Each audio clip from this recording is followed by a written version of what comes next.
Well friends, in the earlier module, we have discussed about vector physical quantities and their representation in different coordinate system. We have studied mainly the polar coordinate system, cylindrical coordinate system, Cartesian coordinate system and spherical coordinate system. All these coordinate systems, they had only 3 coordinates. What if the coordinate system has more than 4 axes, 5 axes, 6 axes like that?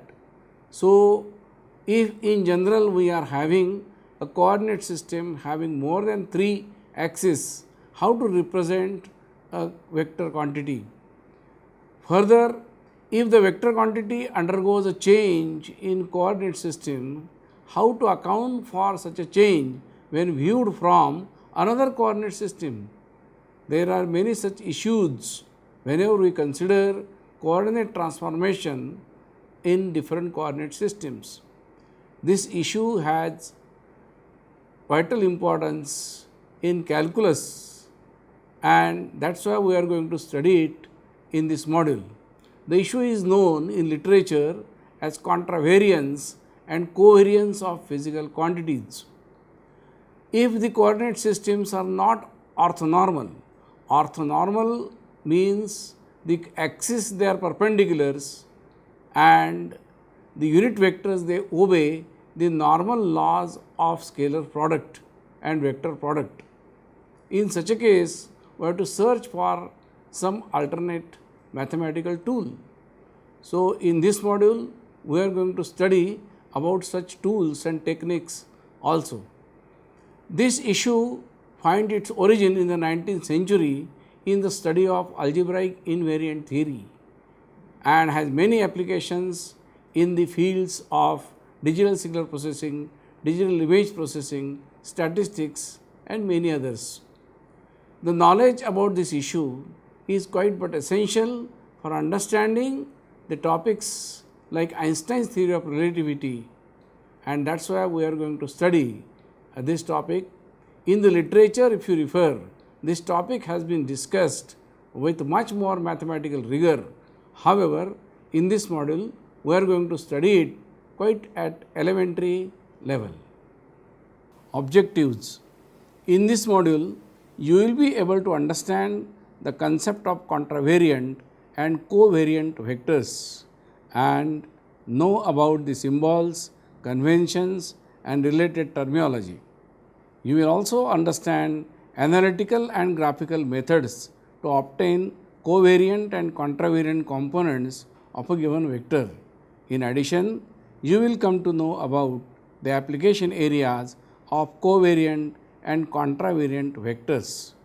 What we need to know for understanding this topic?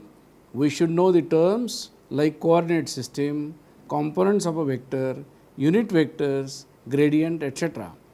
We should also know how a vector can be represented in different coordinate systems using its component and unit vectors. This much background covered in the earlier modules is adequate to discuss the topic of contravariant and covariant vectors. Now, think about a vector given in one coordinate system. The vector representing a physical quantity may undergo a change with space and time. In such a case, how to represent the vector in another coordinate system without affecting its original basic features? For example, the magnitude of the vector should not change under coordinate transformation. Also, while doing so, we have to note the way in which the components of a vector are going to change due to coordinate transformation. The mode of variation of components is also important. What are such transformations meeting this and some other requirements? Actually, vectors are simply vectors. They are independent entities. They have their own magnitude and specific direction. When it comes to their representation in different coordinate systems or representations, several issues arise. Contravariance and covariance is one of such issues.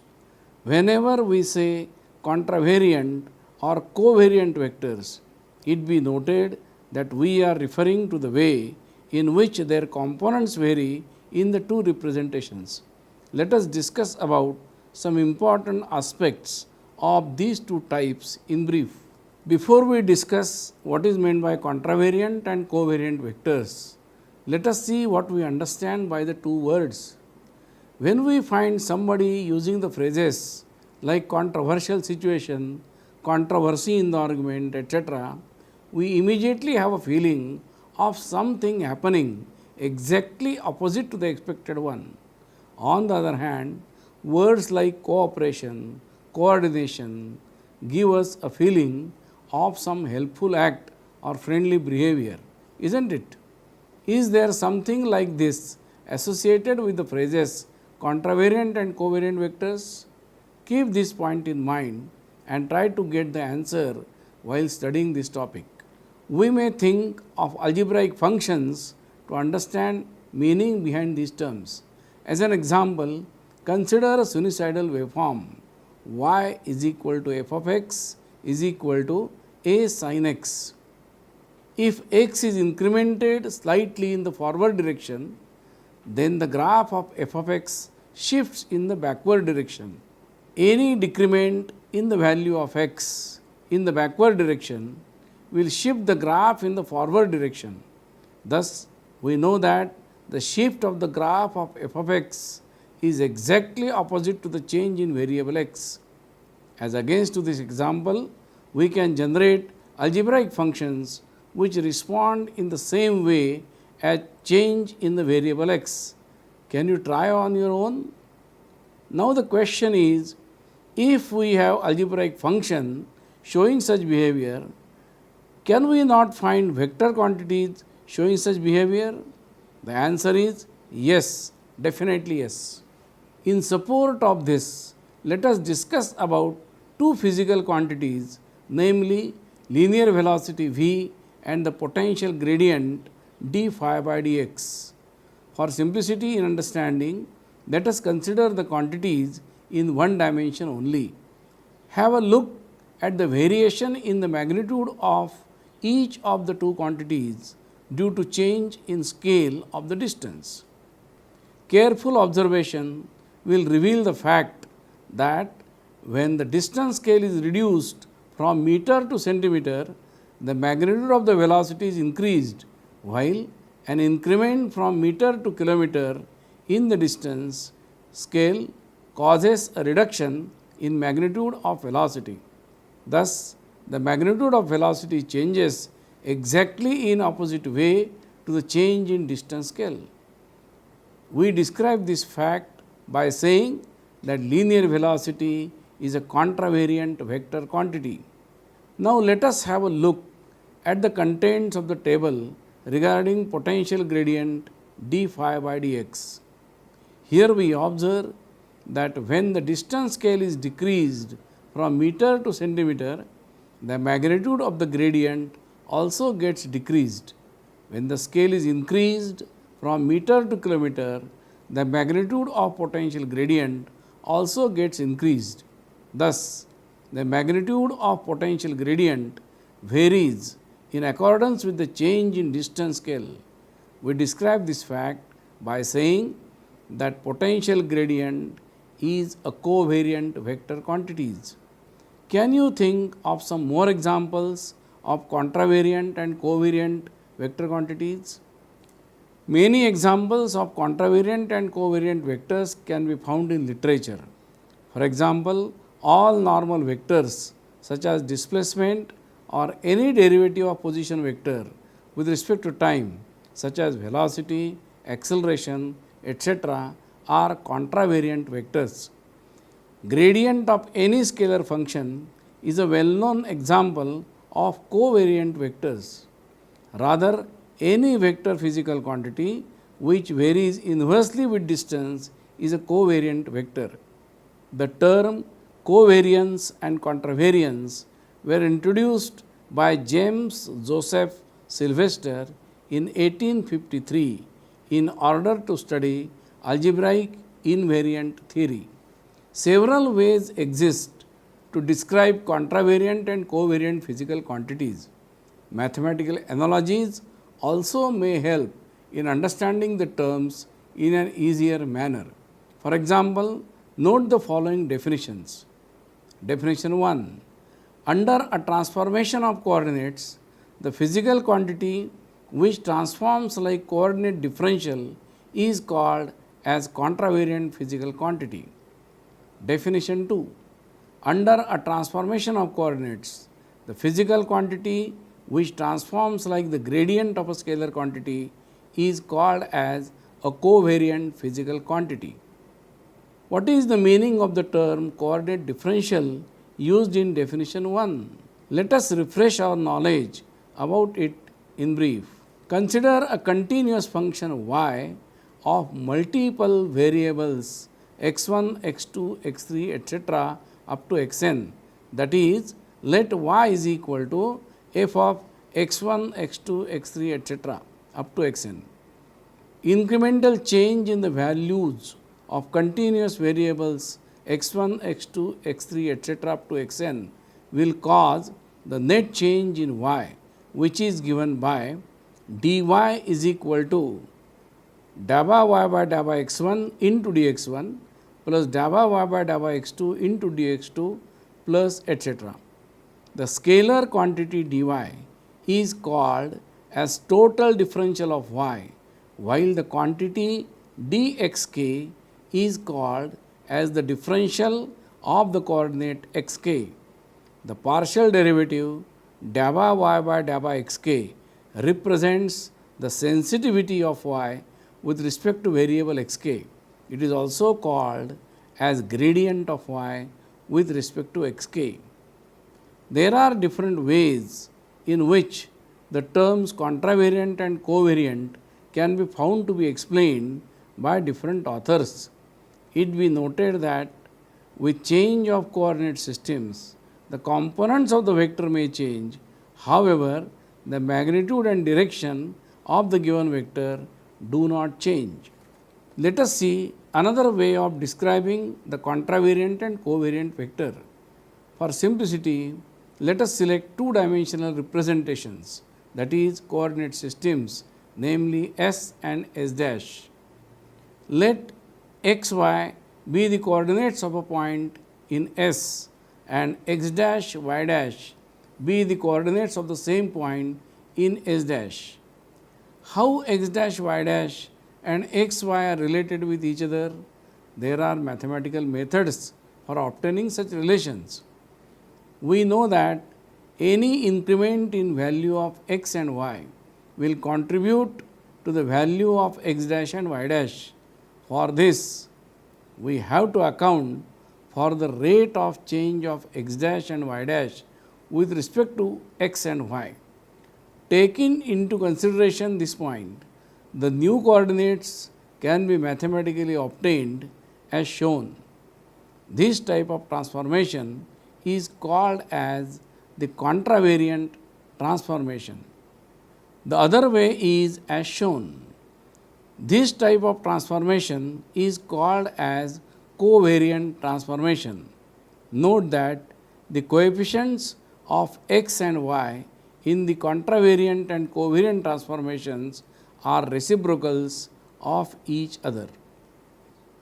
While discussing any such theory related with mathematical representation, it is always better to have a knowledge about symbols, then the method of graphical sketching, the meaning and interpretation of various terms, different concepts, and that is why we are going to study about some symbols and conventions to be followed in connection with contravariant and covariant vectors.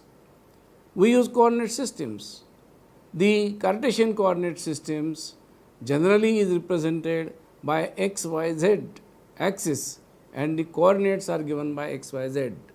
However, one may represent the coordinates by x1, x2, x3 also. The unit vectors are generally represented by I, j, k. However, one may select Ex, Ey, Ez also to represent the unit vectors. So, there are so many ways in which different authors they represent the coordinate systems. The other term which we use is manifold. As I mentioned in the beginning, we can have n dimensional systems, that is there will be more than 3 axes. In such a case, we use the term manifold. If it is a one dimensional representation, then we use one fold.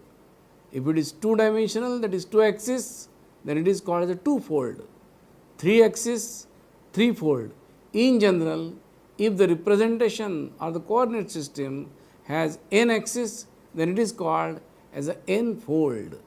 In general, we can have manifold coordinate systems or manifold representations. So, please note this point while discussing or referring to the literature regarding contravariant and covariant vectors. The term basis in physics is used to represent a set of reference axes. The base vectors of a representation can be expressed in various ways.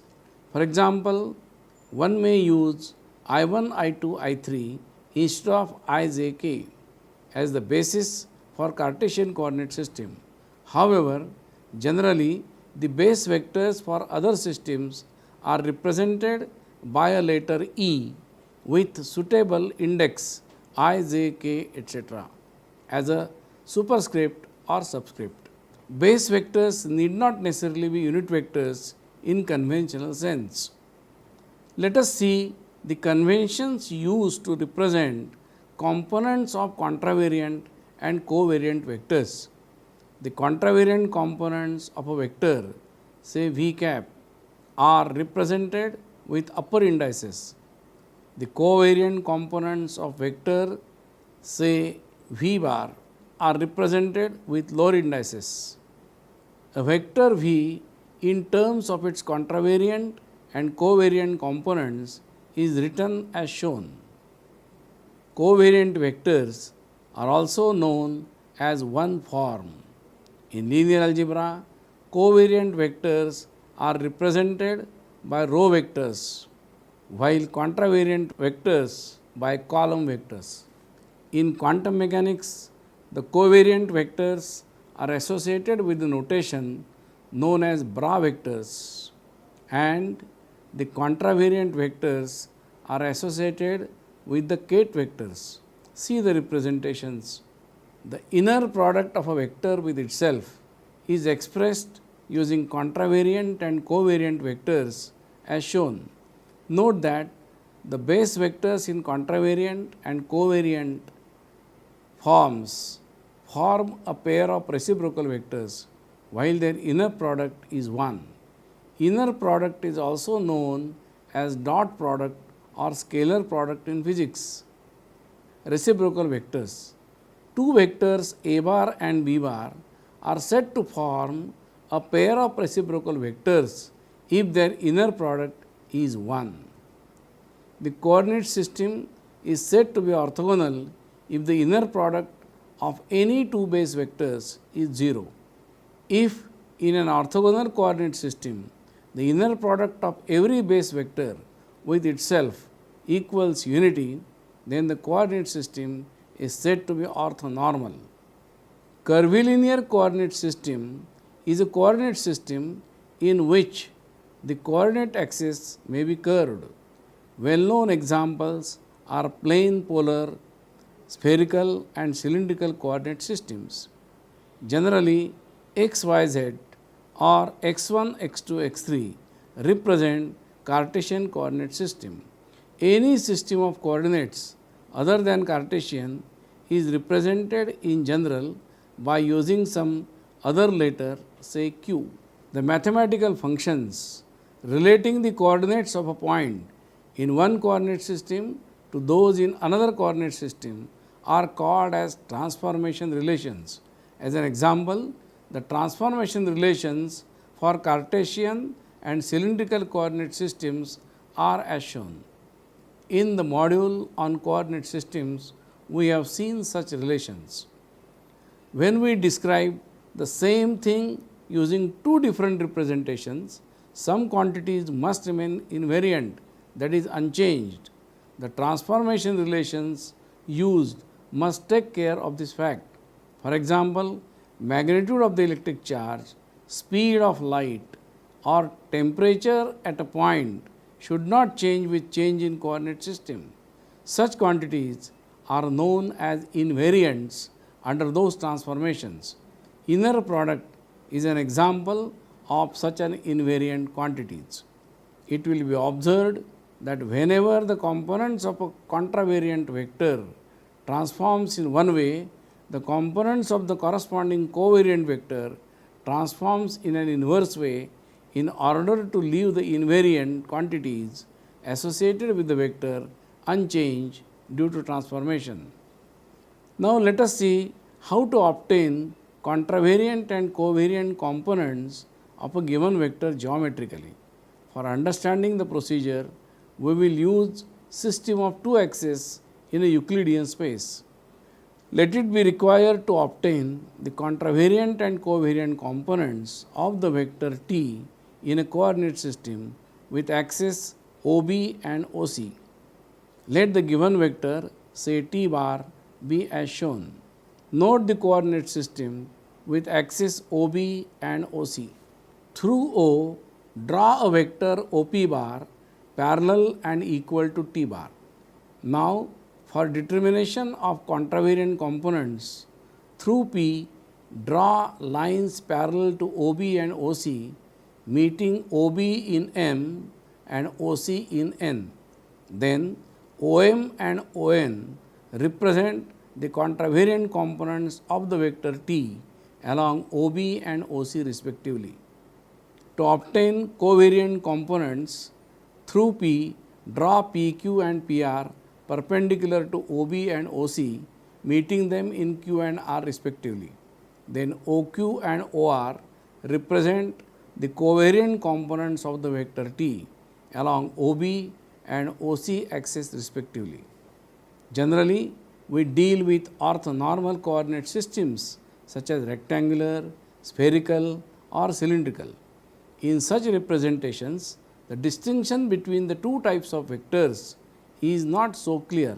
However, when we deal with the general non-orthogonal curvilinear coordinate systems, the distinction becomes clear and achieves prominent importance.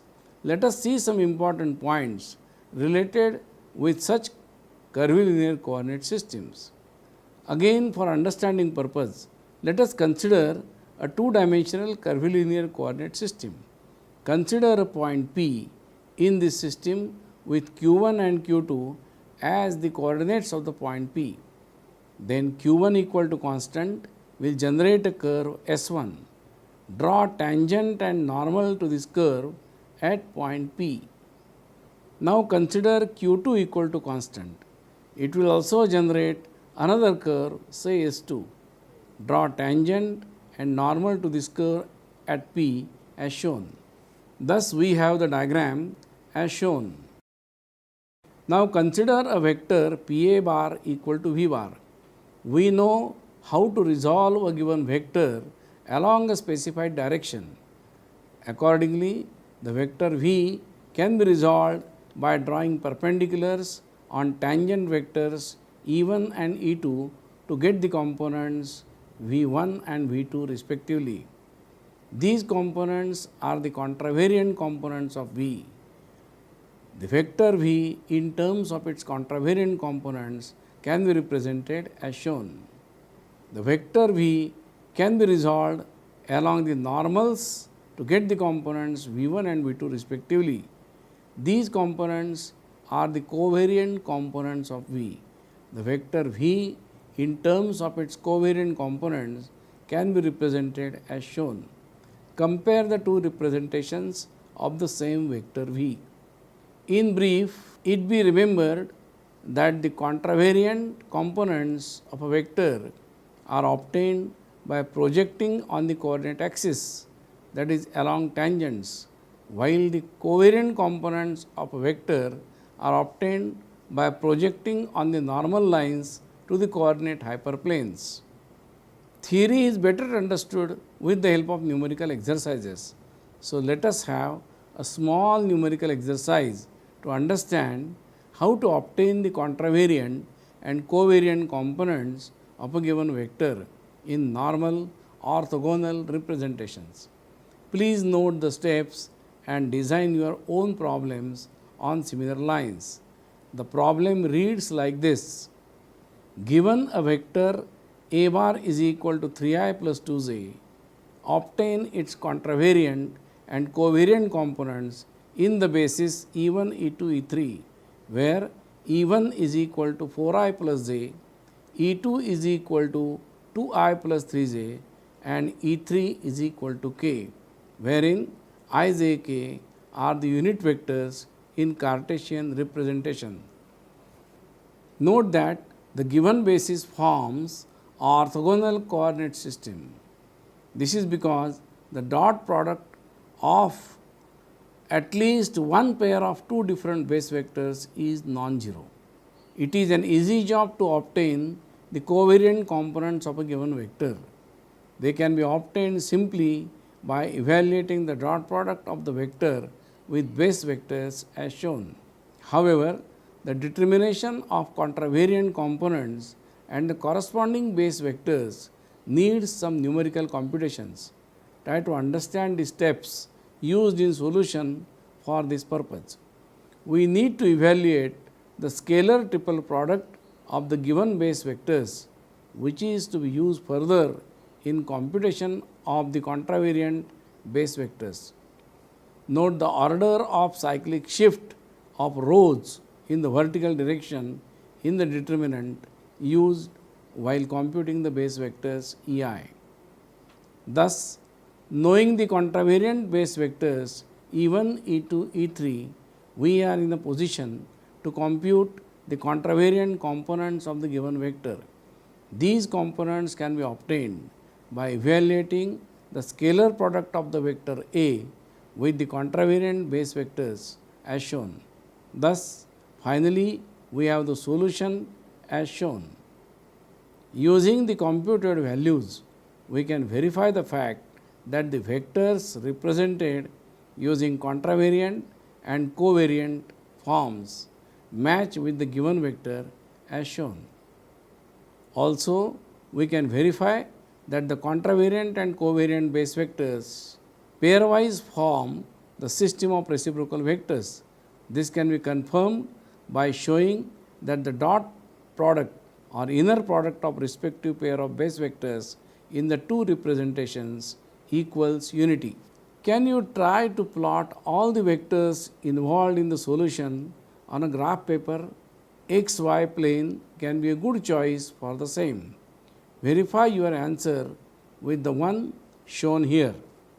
Raising and lowering operators, namely Gij and Gij with indices ij used as subscripts or superscripts, can be used for interconversion of components of covariant and contravariant vectors.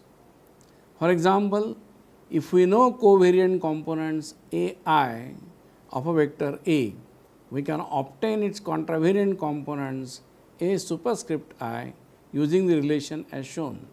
This is called raising the index. For a given value of index I, we can compute A superscript I by taking k equal to 1, 2, 3 in matrix form as shown. Similarly, if we know the contravariant components A superscript I, we can compute its covariant ones by using the relation as shown. This is called lowering the index. These two operators are inverses of each other. Let us see some examples to understand the computational aspect of lowering and raising operators. As a first step of the solution, using the covariant basis vectors, we can compute the lowering operators as shown. Similarly, if we know the contravariant components A superscript I, we can compute its covariant ones by using the relation as shown. This is called lowering the index. These two operators are inverses of each other. Try to understand the computations involved in the application of raising and lowering of operators as shown. The solution is as shown. Find the contravariant components of vector A knowing the lowering operator and covariant components of vector A bar. The first step in the solution is to find the raising operator, which is the inverse of the lowering operator. Given covariant components A1 is equal to 43, A2 is equal to 34, A3 equal to 0. Using the lowering operator, the contravariant components can be computed as shown. For a given coordinate system, expressions for Gij can be derived in many ways. Use of coordinate transformation relations is one of the methods. For example, in polar coordinates, that is in 2 dimensions, polar coordinates of a point are given by r theta when the relations are x is equal to r cos theta and y is equal to r sin theta. Using these relations, the lowering operators can be obtained as shown. The raising operator is obtained by taking inverse of the lowering operator and is finally as shown. Well friends, so far we have discussed about some elementary and technical aspects about contravariant and covariant vectors in a superficial manner. In reality, it has a very wide scope and practically finds no bounds. At the end, we will discuss about one miscellaneous point and application areas of the concepts of contravariance and covariance. Whenever the question of coordinate transformation comes, we get reminded of Einstein's theory of relativity. Einstein's theory of relativity involves the description of an event by two observers which are in relative motion with respect to each other. Let us see what is meant by the term an event. Number 75. Loosely speaking, an event in relativity is characterized by specification of location, that is, position coordinate of the place of occurrence of an incidence and the time instant of occurrence of the incidence. Thus, the entity event has 4 coordinates, 3 space coordinates and 1 time coordinate. They are taken together to represent an event. We describe this aspect using the phrase space-time continuum. Lorentz transformations relate the coordinates x, y, z, t of an event as recorded by one observer to the set of coordinates x dash, y dash, z dash, t dash of the same event as recorded by another observer moving with constant velocity with respect to the first observer. The description of the same event with respect to space and time can be different by the two observers. The relations are as shown. Thus, since the description of any phenomena depends upon the velocity of the observer, it becomes quite but essential to reformulate the laws of electrodynamics, especially the Maxwell's equations and Lorentz force, in such a way that they are invariant under Lorentz transformations. Concept of covariant formulation of electrodynamics becomes of prime importance in this regards. The concept of contravariance can be found to be used in object-oriented programs, vector spaces, differential geometry, image processing, category theory, and many other fields. The concept of covariant derivative of a contravariant vector quantity finds many applications in physics and biotechnological applications such as analysis of neuroimaging data centered to the cortical surface of the brain. Well friends, so far you have coined the terms like scalars, vectors, pseudoscalars, pseudovectors, and now contravariant and covariant vectors. Definitely you will ask the question, what is the topic a step ahead of contravariant and covariant vectors? To get the answer, may I request you to think over one question. The question is like this: how to analyze the situation wherein the components of a vector themselves behave like a vector. Just think and you will get a clue about what to study further. Thus, to summarize, we may say that the quantities which vary like coordinate transformations are contravariant, while those which vary as gradients are called as covariant vectors. We can have interconversion of covariant and contravariant vector quantities by using raising and lowering indices. The contravariant components of a vector can be obtained by projecting the vector on the coordinate axis, while the components of covariant vectors can be obtained by projecting the vector on the normals. The concept of covariant and contravariant vectors finds many applications in the field of image processing, computer programming, statistics and many others. Thank you.